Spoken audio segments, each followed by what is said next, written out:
நீங்க ஒரு conversation start பண்றீங்க அப்படின்னா அது எப்பவுமே நீங்க தான் முடிக்கணும். அப்படி முடிக்க தெரியலனா அது ஆரோட டெஃபிசிட். ஏன்னா நீங்க பேசிக்கிட்டு இருக்கவங்க அந்த கான்வர்சேஷனை முடிச்சாங்க அப்படின்னா மோஸ்ட் ஆஃப் த டைம் அந்த கான்வர்சேஷன்ல அவங்க ஆக்டிவா லிசனே பண்ணிருக்க மாட்டாங்க. எப்படா இங்க எக்ஸிட் ஆகலாம் அப்படின்னு சொல்லி தான் அவங்க மைண்ட்ல ஓடிட்டே இருக்கும். பட் இந்த ட்ரிக் உங்களுக்கு தெரிஞ்சது அப்படின்னா ஒரு கான்வர்சேஷனை எப்போ கரெக்டா முடிக்கணும் அப்படின்னு சொல்லி உங்களால ஈஸியா கண்டுபிடிக்க முடியும். Welcome to how to talk to anyone chapter 8 Hans horse trick. இதுக்கு ஒரு குட்டி கதையை நம்ம பார்க்கலாம். ஹான்ஸ் அப்படின்னு சொல்லி யூரோப்ல ஒரு ஹார்ஸ் இருந்திருக்கு. அந்த ஹார்ஸ் வந்து பேசிக் மேக்ஸ், கெமிஸ்ட்ரி, பயாலஜி அப்படின்னு சொல்லி எந்த கேள்வி கேட்டாலும் கரெக்டா ஆன்சர் பண்ணிருக்கு. அதை பார்த்து மக்கள் வியந்து போயிருக்காங்க. அதனாலே அந்த ஹார்ஸோ அதோட ஓனரும் பயங்கரமா சம்பாதிச்சிருக்காங்க. ஃபார் எக்ஸாம்பிள் அந்த ஹார்ஸோட ஓனர் வந்து 100 + 200 எவ்வளவு அப்படின்னு சொல்லி கேட்டாரு அப்படின்னா 100 200 300 அப்படின்னு சொல்லி சொல்லும்போது 300 வரும்போது கரெக்டா தரையை டேப் பண்ணி அது ஆன்சரை லாக் பண்ணுமா. சோ இது எப்படின்னு கண்டுபிடிக்கிறதுக்கு நிறைய ரிசர்ச்சர்ஸ் பல வருஷம் போராடி இருக்காங்க.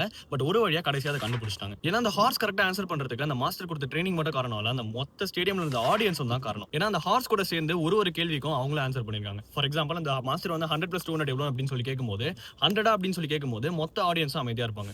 200 கேட்கும்போது அமைதியா இருப்பாங்க. பட் 300 அப்படின்னு சொல்லி சொல்லும்போது ஆஹா கரெக்டான ஆன்சர் வந்துருச்சு, இந்த ஹார்ஸ் இப்ப கரெக்டா ஆன்சர் பண்ணுமா அப்படின்னு சொல்லி பார்க்கும்போது அவங்களுக்கே தெரியாம அவங்க பாடியில இருந்து பல சிக்னல்ஸ் வந்து வெளியிடுவாங்க. சோ இந்த மாதிரி சிக்னல்ஸ் எல்லாம் அந்த ஹார்ஸ் சென்ஸ் பண்ணி கரெக்டா ஆன்சர் பண்ணிடுமா. சோ ஒரு ஹார்ஸால பண்ண முடியுது அப்படின்னா நம்மளாலையும் பண்ண முடியும். சோ ஒருத்தங்க நம்ம கான்வர்சேஷன்ல இருக்கும்போது அவங்க என்னென்ன சிக்னல்ஸ் கொடுக்குறாங்க அப்படின்னு சொல்லி நம்ம ஆக்டிவா நோட்டீஸ் பண்ணிட்டே இருக்கணும். நிறைய சயின்ஸ் அவங்க வெளியிடுவாங்க. பேசுற நம்மள பார்த்து அவங்களோட காலும் பாடியும் இருக்காது. அப்படியே டோரை பார்த்து இருக்கும், இல்ல வேற ஏதாவது டைரக்ஷனை பார்த்து இருக்கும், டக்கு டக்குன்னு டைம் செக் பண்ணுவாங்க, இல்ல வேற எங்கன்னா பார்த்துட்டே இருப்பாங்க, வேற ஏதாவது யோசிப்பாங்க.